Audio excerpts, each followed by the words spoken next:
What is up, y'all? How are y'all doing today? I'm doing pretty good here today to show you guys in Frostpunk 5 things you need to know to play the game, 5 things you probably have the most trouble figuring out.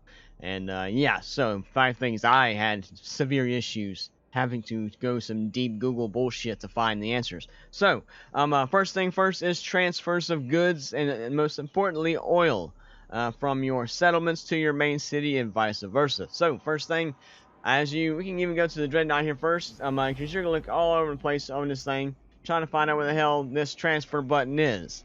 It's actually the same place no matter where you're at. This over here, the top right corner where it says percentage right there, whatever the hell that means. That's the Frostland search thing. But this oil right here, even though when you hover over, all it says is old Dreadnought, left click button to open city colony summary panel, which is not what that is at all, not really. Click on that. Now here we go. Bullshit stuff, nothing. What you need is this right here. Resource transfer. Also people transfer. We'll get to that here in just a second. But transfer, resource transfer. So it's going to ask you at one point to transfer 75 oil to the city. This is how you do that. First thing here, you got oil right here. I got mine. It shows, you go left and right here. It shows on the left here. You see those numbers go up and down, and the ones on the right. The right is the city. The left is the Dreadnought. And if you're on any settlement, it'll be like that. The settlement on the left, city on the right, or vice versa, that kind of thing. So, right now I got mine set up to 250 all the way. Now you can transfer other resources that the Dreadnought cannot make, like regular materials and goods, and well, no, it can probably do goods, and just because it can only make prefabs from those things it can dig up, but it can't really make food.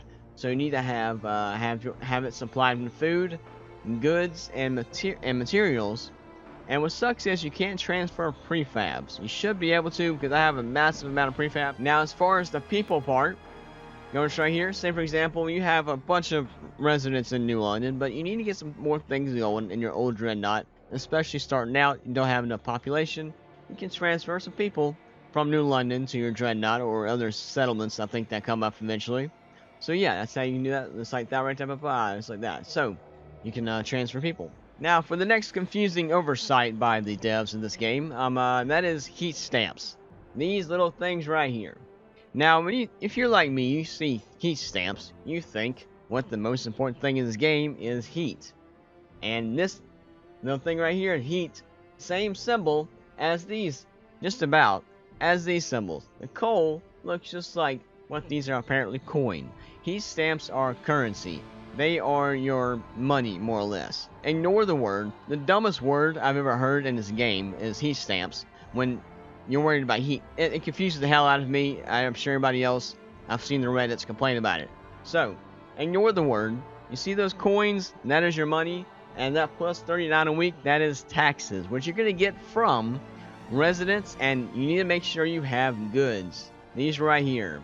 Goods production, get your goods up going positive, and that will increase your heat stamp. Will make some people more happy and able to pay taxes in the first place. So make sure you got goods, and make sure you're got more than enough residents, which I don't right now. If I was to build that, it might increase a little bit.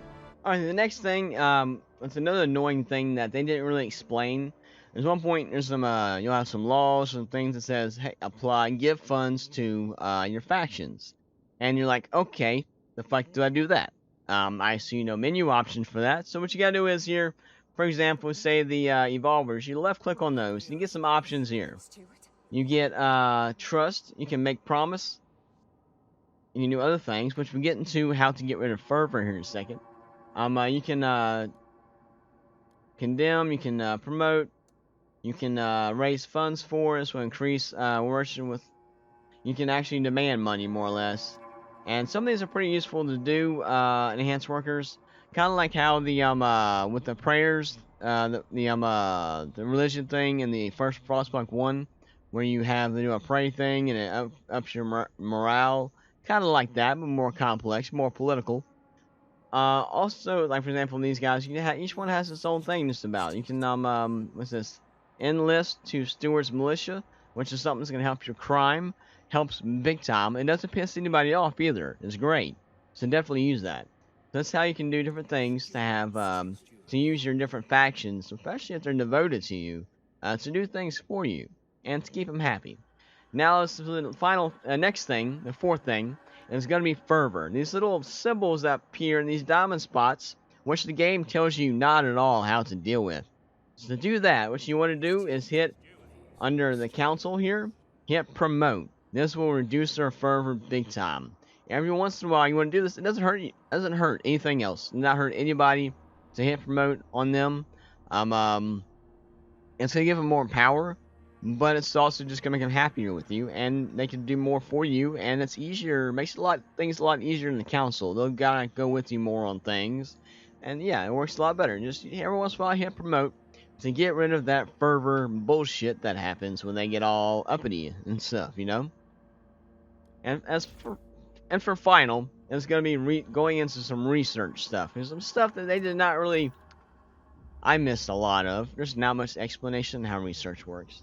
Now there's so many different things here. You have heating, resources, frostland, city, society, and rules. Now, the main thing I found interesting, hospital stuff. I didn't see the society thing, and there's not a single damn law or anything that that anyone is asking for medical stuff. So this is something you want to get into pretty quick right away. Hospitals, because they have had a lot of disease issues, and I couldn't figure out how to deal with these diseases, and I happened to stumble upon this stuff.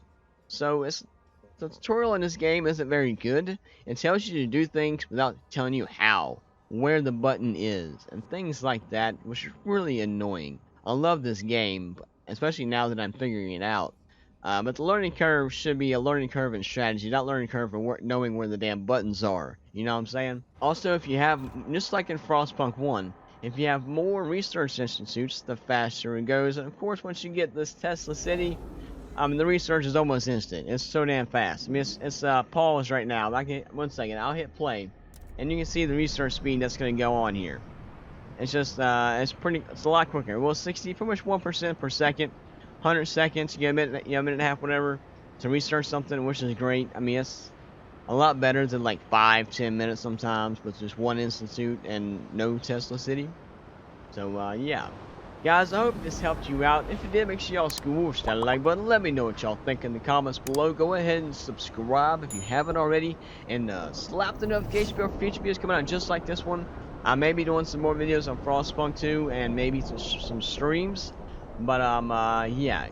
Guys, check out my first stream of this game, where I lost terribly. It was a lot of learning curves, and half the stuff I just told you I knew nothing about until I played again my second or third time by myself.